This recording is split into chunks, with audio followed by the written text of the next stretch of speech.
लड़की पठान से बोली, जब तुम मेरे अब्बू से मिलना खुद को बहुत अमीर जाहिर करवाना।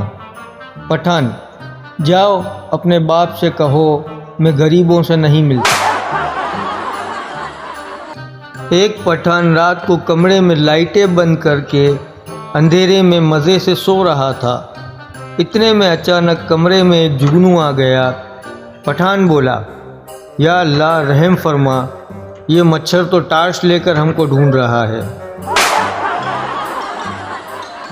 टीचर ने पठान के बच्चे से सवाल किया, बड़े होकर क्या बनोगे?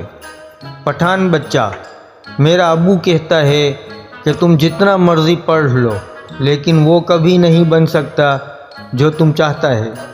टीचर ने हैरानगी से पूछा, क्या बनना चाहते हो? पठान का बच्चा बोला, हम बड़ा होकर नर्स बनना चाहता है।